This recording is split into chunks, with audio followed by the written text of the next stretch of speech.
Նոյեմբերի 20-ից 30-ը ջեռուցման կաթսաների նշված տեսականին ձեռք բերեք իդեալ համակարգից սկսած ընդամենը 129,000 դրամից։ Սև ուրբաթ, ուրեմն իդեալ։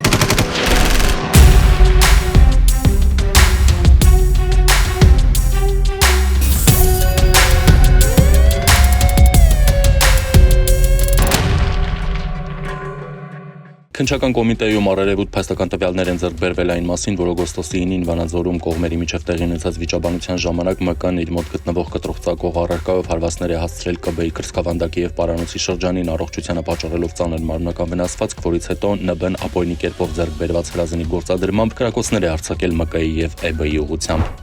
Հակակոռուպցիոն կոմիտեն պարզել է, որ Սևան քրեակատարողական հիմնարկի պետի տեղակալը թաքցրել է հայտարարագրման ենթակա տվյալները, որոնք հանգեցրել են առանձնապես խոշոր չափերով գույքի շուրջ 35 միլիոն դրամի չափով դրամական միջոցների չհայտարարագրմանը, ինչպես նաև ապօրինի հարստացել է։ Պարզվել է նաև, որ պաշտոնատար անձը առանձնապես խոշոր չափերով դրամական միջոցներ չի հայտարարագրել նաև 2024 թվականին, 2023 թվականի գույքի, եկամուտների եւ փոխկապակցված անձանց տարեկան հայտարարագրում։ Հակակոռուպցիոն կոմիտեն հիմնավորել է, որ 2004-2017 թվականների ընթացքում Վայոց ձորի Արենի համայնքի Չիվա բնակավայրի ղեկավարի պաշտոնը զբաղեցրած անձը չարաշահելով պաշտոնայական դիրքը կազմակերպել ու իրականացրել է համայնքային մի շարք հողամասերի ապօրինի աճուրդ վաճառքներ, իսկ նշված հողամասերից մեկն աճուրդային գնից բազմակի ավել գնով բարեգործական ընկերությանը օտարելու եւ եկամուտ ստանալու դիտավորությամբ 2015-ի դեկտեմբերին կազմակերպել ու անցկացրել է ձևական աճուրդ վաճառք։ Մասնավորապես, ազգականներից մեկն է հաղթող ճանաչվել եւ ընդհանուր շուրջ 0.8 հեկտար մակերեսով գյուղատնտեսական նշանակության հողամասը գնել 19 միլիոն 353 հազար դրամով։ Այնուհետև պաշտոնատար անձը աճուրդում հաղթող ճանաչված ազգականի հետ ձեռք բերված նախնական պայմանավորվածությամբ վերջինիս կողմից ձևականորեն իրեն տրված լիազորագրի հիման վրա նրան օտարված երկու հողամասերից մեկը 4 միլիոն 595 հազար դրամով վաճառել է բարեգործական ընկերությանը։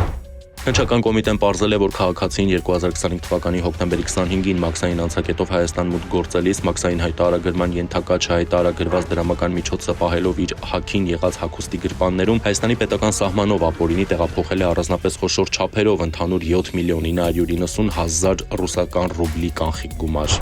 Նոյեմբերի 20-ին տեղեկություն է ստացվել, որ դպրոցականների միջև տեղի ունեցած ծծկռտուքի հետևանքով հիվանդանոց է տեղափոխվել մի տղա, պարզվել է, որ Նուբարաշենի Ղևոն Դալիշյանի անվան թիվ 95 միջնակարգ դպրոցի 8-րդ դասանի 4 աշակերտների միջև առաջացել է վիճաբանություն, որի ժամանակ 13 տարեկան տղային պատճառվել է մարմնական վնասվածք։ Նոյեմբերի 24-ին կամավոր բաժին է ներկայացել Երևանի Պուշկինի փողոցի բնակիչ 45-ամյա տղամարդը 2024 թվականից նա Ռուսաստանի իրավապահների կողմից հետախուզվում էր խարդախության մեղադրանքով։ Նոյեմբերի 24-ին Մայրաքաղաքի Իսահակյան փողոցում հայտնաբերվել է Գալուշյան փողոցի բնակիչ 33-ամյա տղամարդը 2024 թվականից նա հետախուզվում էր խոշոր չափերով գողության մեղադրանքով։ Նոյեմբերի 22-ին Զվարթնոց օդանավակայանում ինքնաթիռի ժամանումից հետո ձերբակալվել է օտարերկրյա քաղաքացի 33-ամյա տղամարդը, մայիսի 26-ից նա հետախուզվում էր Իրանի Ինտերպոլի կողմից վստահության չարաշահման եւ կեղծիքի մեղադրանքով։ Նոյեմբերի 25-ին ահազանգ է ստացվել, որ Արտաշատ Արարատ ավտոճանապարհին տեղի է ունեցել ճանապարհատրանսպորտային պատահար։ Ավշար գյուղում բախվել են Mercedes-Benz, Prado եւ վազ մակնիշի ավտոմեքենաները։ 5 քաղաքացի հոսպիտալացվել է։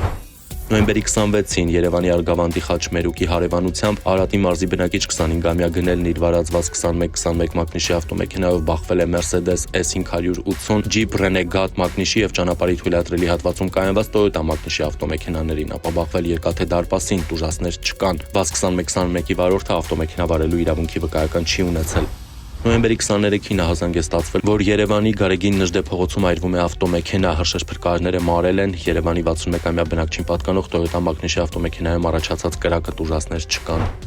Նոյեմբերի 25-ին ահազանգ է ստացվել, որ հրդեհ է բռնկվել Գյումրիի Տերյան փողոցի տներից մեկի տանիքում։ Հրշեջ փրկարարները մեկուսացրել, ապա մարել են կրակը, այրվել են 4 հարակից տների տանիքները։